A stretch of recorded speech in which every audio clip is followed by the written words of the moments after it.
Salam saudara-saudara, salam S4K. Proper S4K atau proses perenungan S4K kali ini berbicara tentang mengikut Yesus yang terdapat dari ayat yang luar biasa, yaitu Matius 16 ayat 24. Demikian bunyi firman Tuhan. Lalu Yesus berkata kepada murid-muridnya, "Setiap orang yang mau mengikut aku, ia harus menyangkal dirinya, memikul salibnya, dan mengikut aku." Menganggap diri sendiri bukan siapa-siapa adalah sebuah sikap yang bertentangan dengan cara berpikir dunia pada umumnya. Karena dunia mengajarkan kepada kita bahwa harta yang paling berharga dan pantas untuk dipertahankan adalah harga diri. Harga diri adalah sebuah sikap untuk mendapatkan pengakuan dunia. Bukankah kita sering mendengar orang berkata, "Lebih baik aku mati daripada harga diriku diinjak-injak"? Sudah sejak lama harga diri menjadi pusat perhatian, bahkan tujuan utama hidup manusia. Demi harga diri, banyak orang berusaha untuk mencapai pendidikan yang tinggi, agar melalui kepandaiannya dia diakui dan kata-katanya didengar banyak orang. Demi harga diri, banyak orang berusaha untuk mencapai kedudukan yang tinggi, agar melalui kedudukannya dia dihormati dan perintahnya dilakukan banyak orang.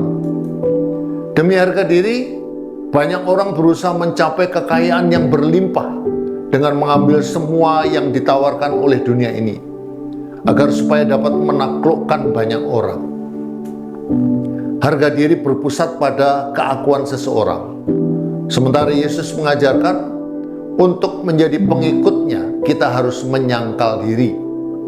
Sungguh ajaran yang sangat bertentangan dengan ajaran dunia ini.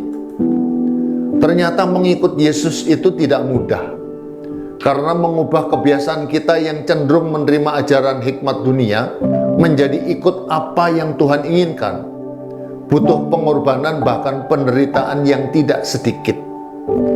Dan penderitaan itulah yang dimaksud Tuhan sebagai memikul salib. Melalui ayat ini Tuhan sedang mengoreksi saya, bahwa saya sedang membangun harga diri untuk kepentingan pribadi saya. Suatu saat saya mendengar seseorang pembicara di mana firman yang disampaikan tidak sesuai dengan ekspektasi saya.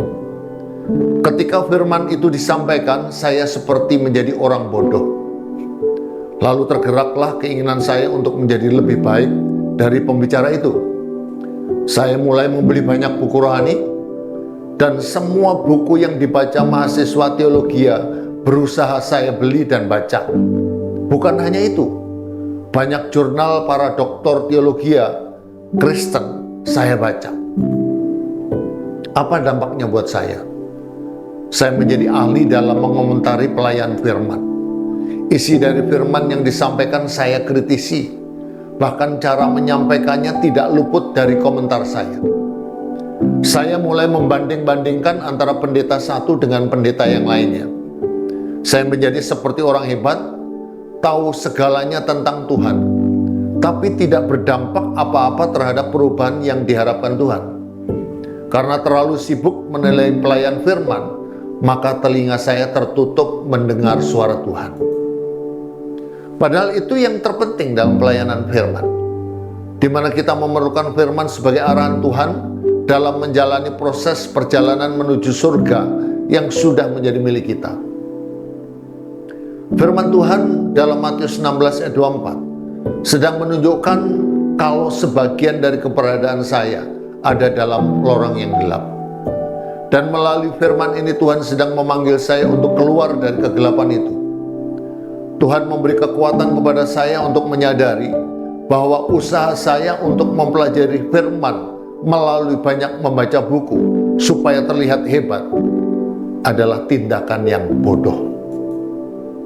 Melalui firman ini Tuhan sedang mengoreksi saya, sekaligus menaruh keinginannya agar saya tidak memakai pengetahuan saya untuk menghakimi para pelayan firman, tapi digunakan untuk membangun jemaat agar mempunyai hubungan intim dengan Tuhan. Puji Tuhan, haleluya.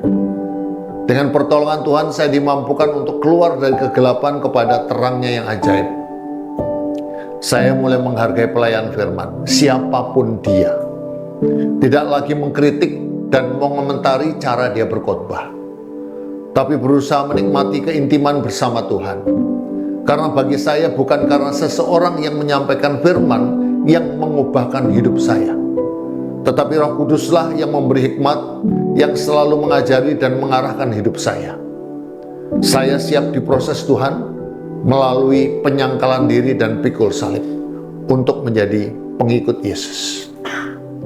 Respon kita terhadap panggilan suara Tuhan mengubah hidup kita menjadi hidup penuh syukur. Tuhan Yesus memberkati. S4K, yes.